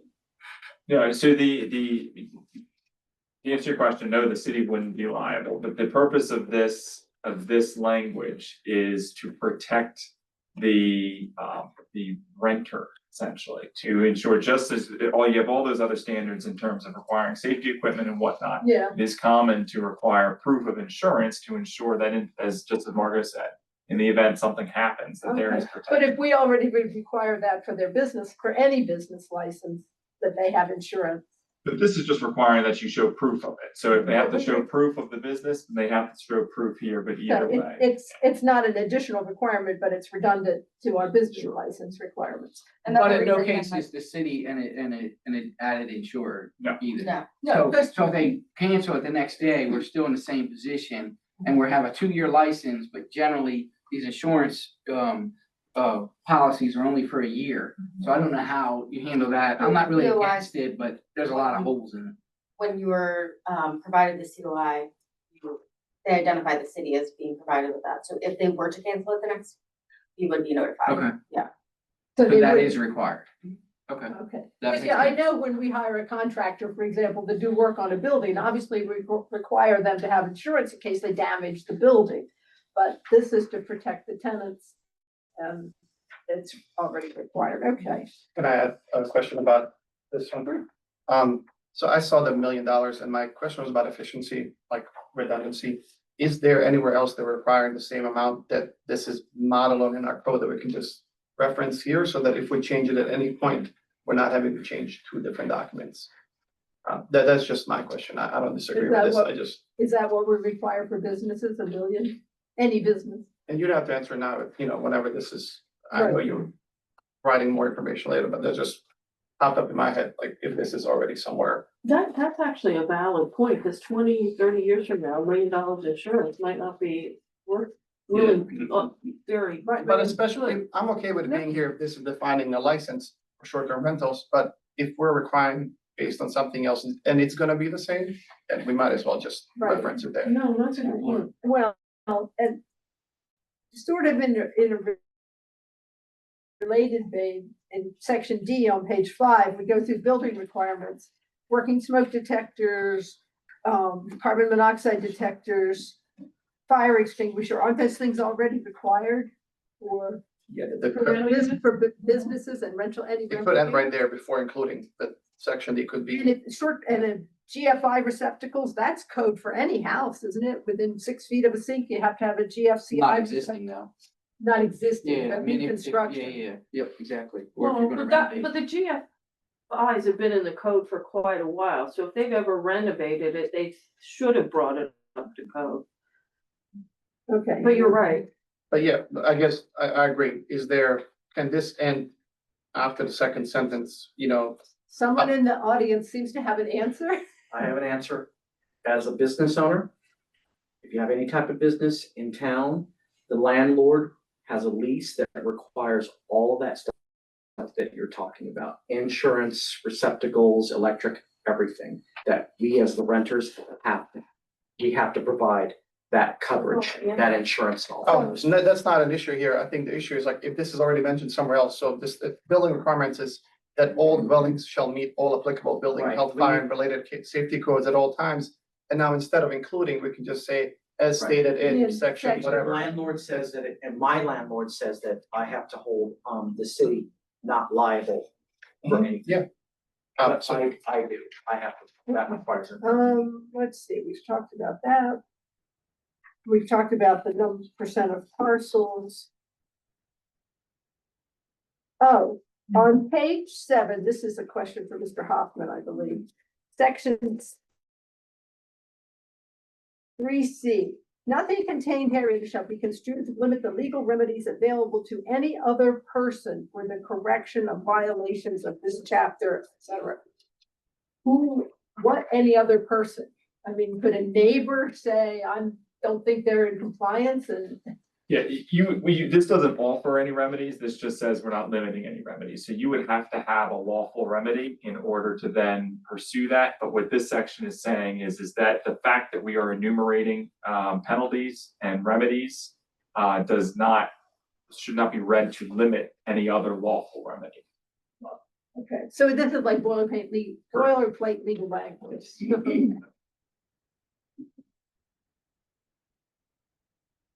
Okay,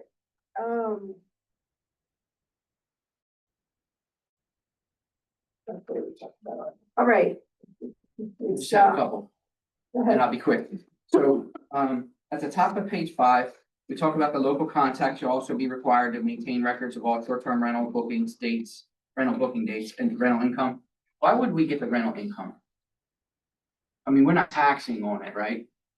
So I just didn't know that was a, Yeah, that's true. so that was just a point. And then down in D2, that each short-term rental unit has working carbon monoxide detectors in every dwelling unit with, says fuel appliances. I think it should be fossil fuel appliances, but I also think, generally they're also required with, units with attached garages.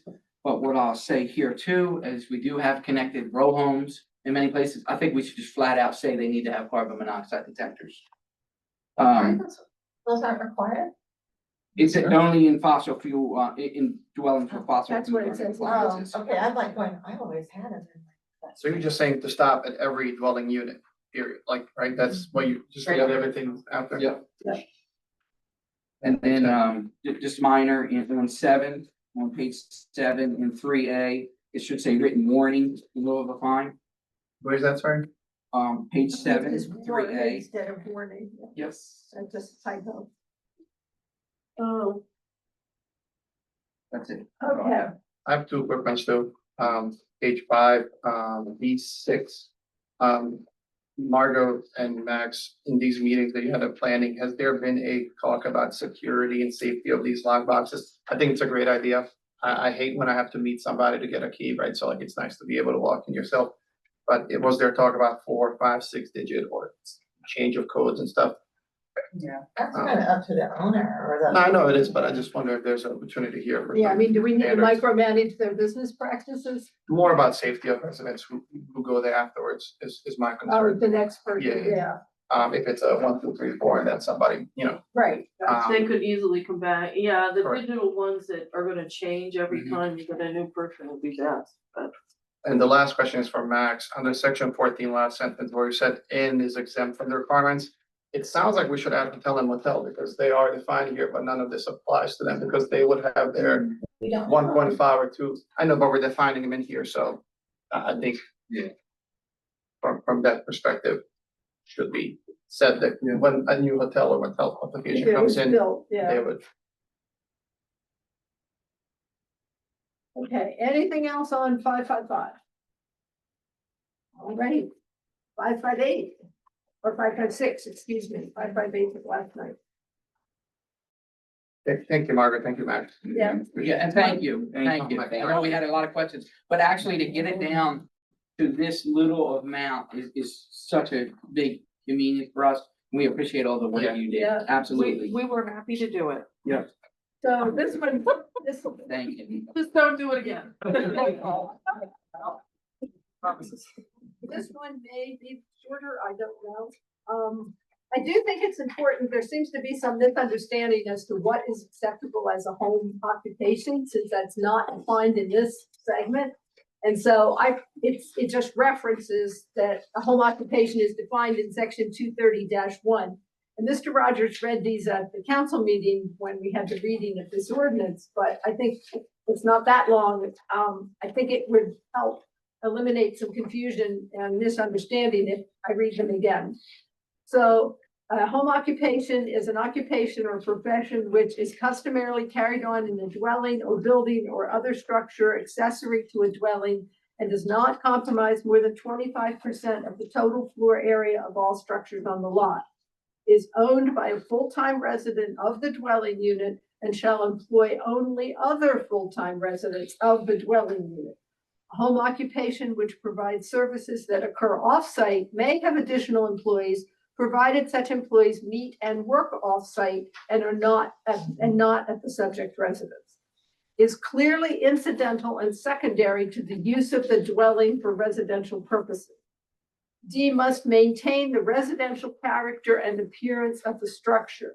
E, does not display goods, store stock in trade, or sell commodities on the premises other than goods or products produced in the premises.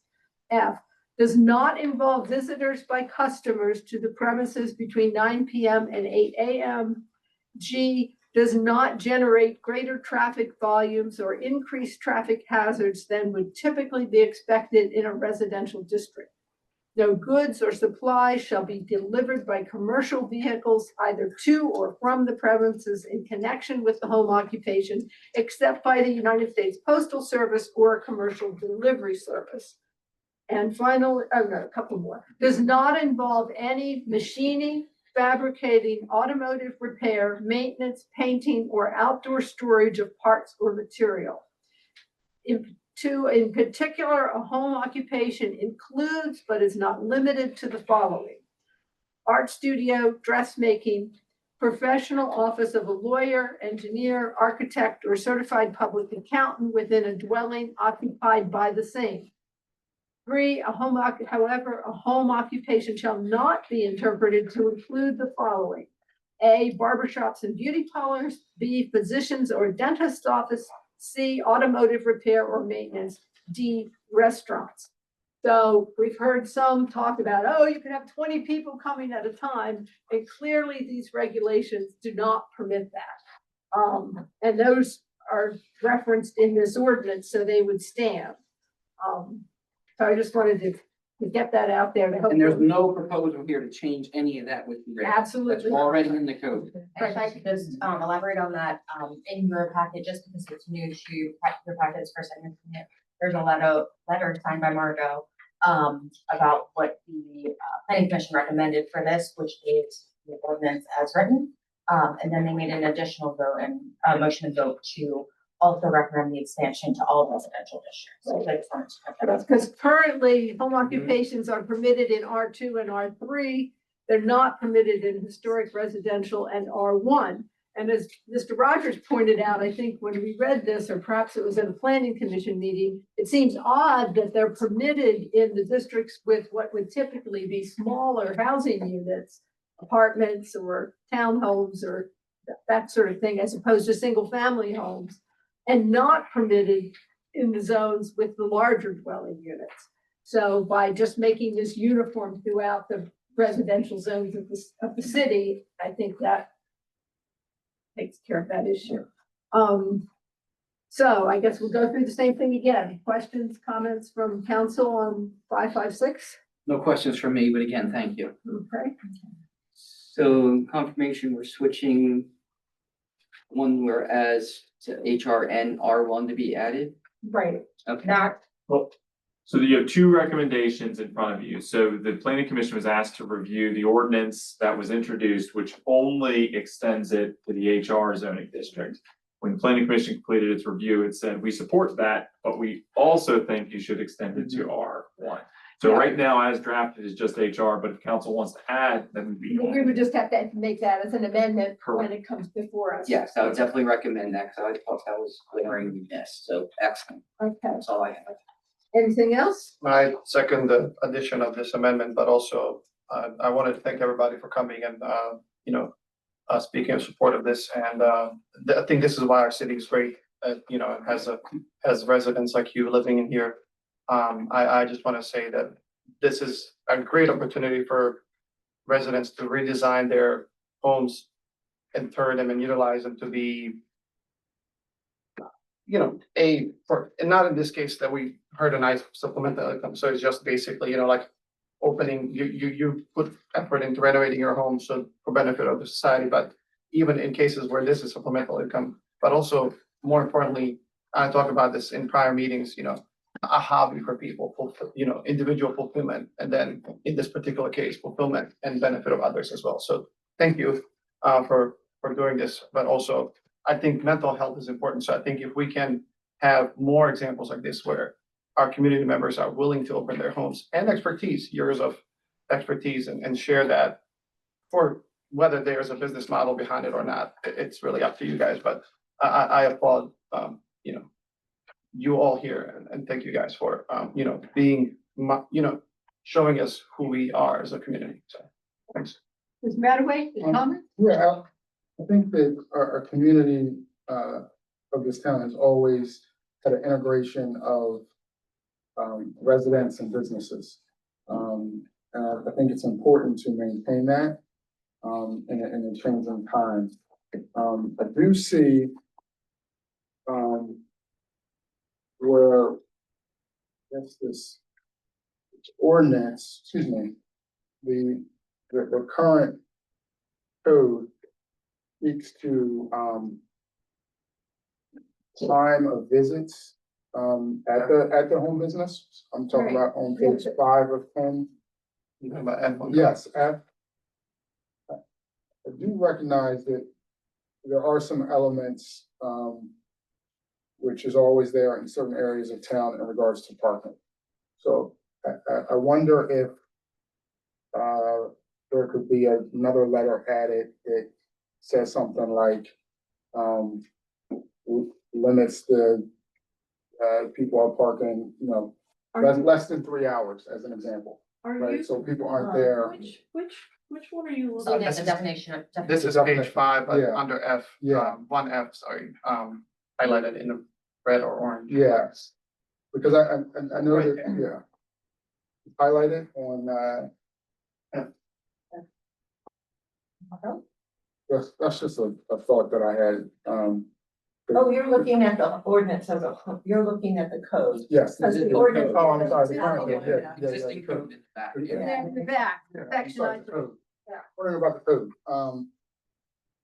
and wondering, because we're drafting something not for one business, but for going forward, right? Well- And I totally respect the one business, that was the impetus for this, but we also have to have a vision forward for other things, our city growth, et cetera. And I'm just wondering if we could give it consideration, because we do give it consideration for time in which people can visit, do we give it consideration for the How- length of time that people stay? How would you enforce it? Well, how do you enforce this? Well, I because. think that has more to do with the noise. I said ordinance. exact The same. noise The ordinance. timing. So if people coming and going and slamming doors and talking loudly on the street at midnight or whatever, Yeah. But it lots would be of, complaint driven, basically. yeah, but lots of our, codes is, how do you enforce?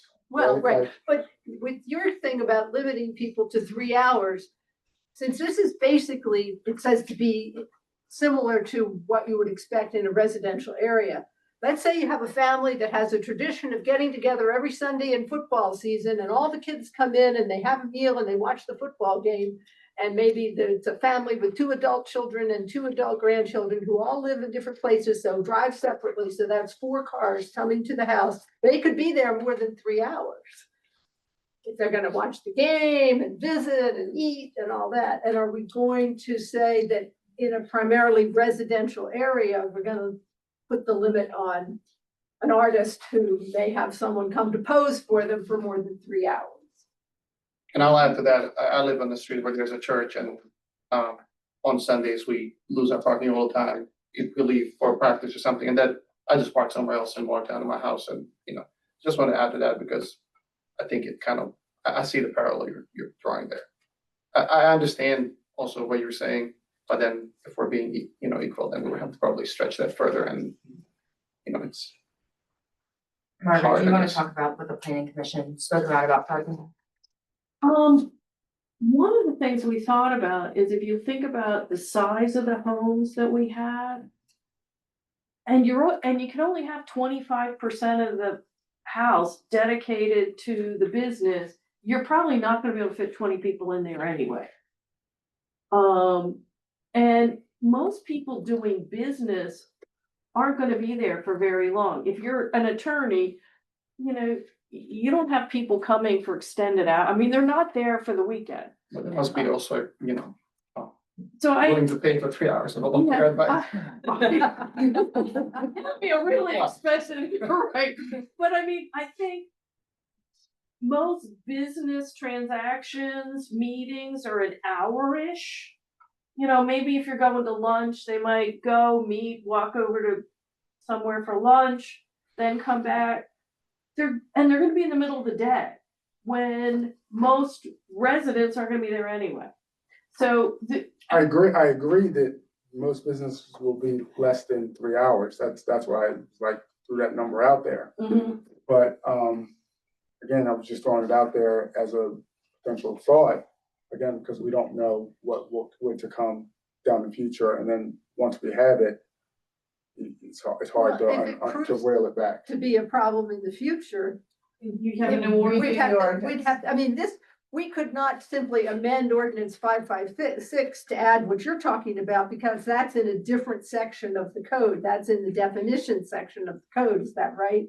That would have to be a separate ordinance, No, you could add it on as an amendment. since we Because you're in the referenced that zoning code- section. You're in the zoning code for that subject matter. Okay, but there's nothing that would mean it couldn't be added in the future if it came to be a problem. Yeah, because then you gotta think you're adding things in here that prevent neighbors from making baseless complaints and, about stuff. They've been parked there for whatever. Oh, no, they haven't. Well, yeah, someone I watched the recordings of some of the planning commissions, and somebody mentioned that if you have a neighbor who gets mad at you, then they're gonna complain about every little thing if they can think that'll get you in trouble. And So I understand this totally. So I'm gonna go back to Angelina and anybody else who knows this. Have there been complaints about this as well? Like that, neighbors complaining about somebody having, a studio. That parking's been, not violated, but it's been like extensive. Excessive time spent, parked. Not to my knowledge, I'd have to double check with the police, but they're not allowed at the current moment, so I don't know where. But besides, do you really see this exploding into everyone's got a little business at their house and they have 2 customers? I don't see that. I mean, we have businesses and homes now. I see maybe, look at Jag Electric. they rent a storefront. Right. They don't really work there, but they have a storefront because they're not allowed to work in their home.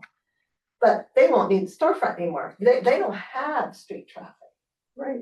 Now they can, with the passage of this, they'll be able to legally work in their home and won't need a storefront. But just one thing to clarify, because it came up in discussion before. So subsection 3 does exclude, there's not any business can be in a home. Right. It does exclude what on the surface appear to be more heavy traffic type businesses. So barbershops, beauty parlors, physicians or dentist office where you have patients coming and going, automotive repair, maintenance, and restaurants. So it's not opening wide open to any business. There is a limitation in the current code. Yeah, and I think there are far more existing home businesses than we know about, simply because they don't do anything to cause any problems. Well, they don't have any foot traffic. They don't so have, nobody- I mean, I'm aware of someone who makes jewelry at home to sell at craft stores.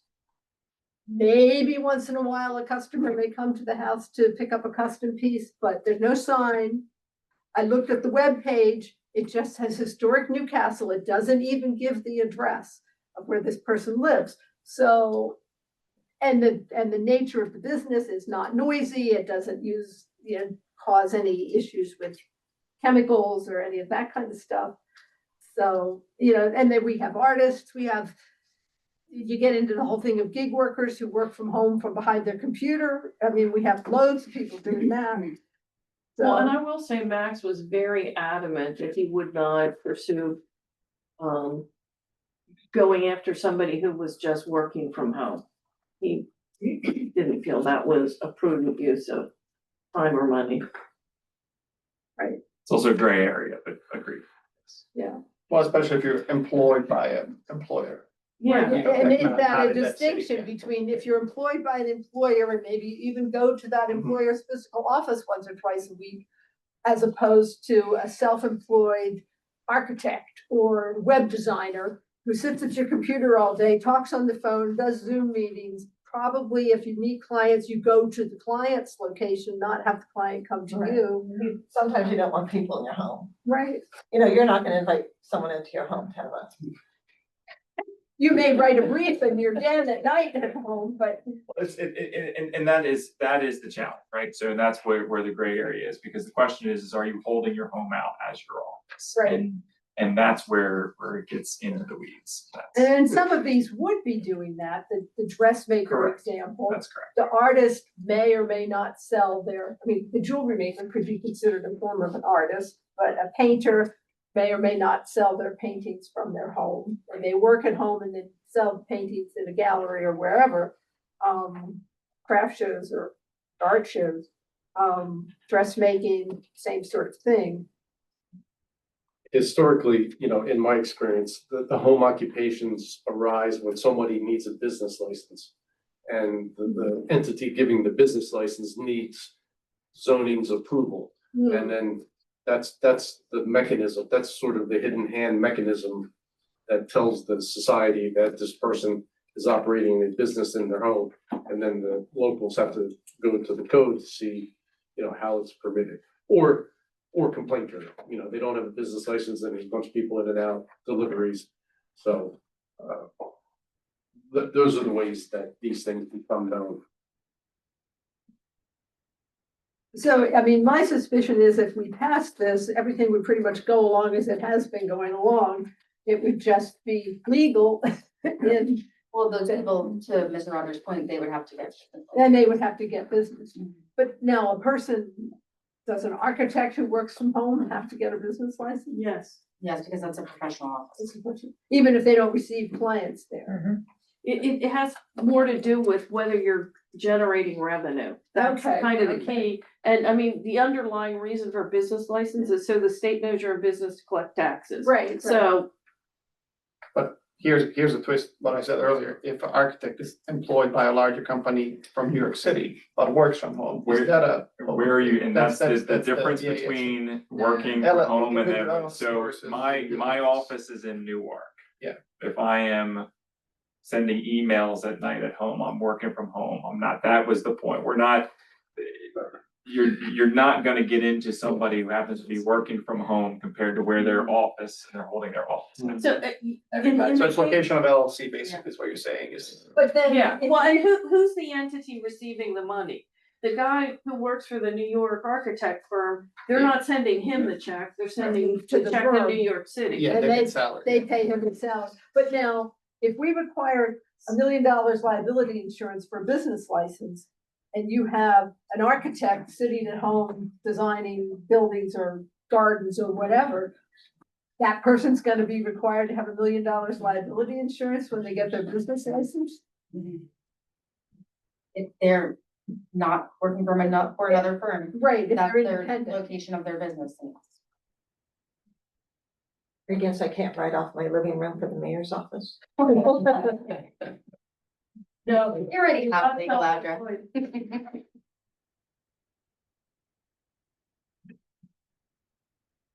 It just, $1 million liability insurance for an artist or a web designer sitting at home working at their computer screen seems a bit much.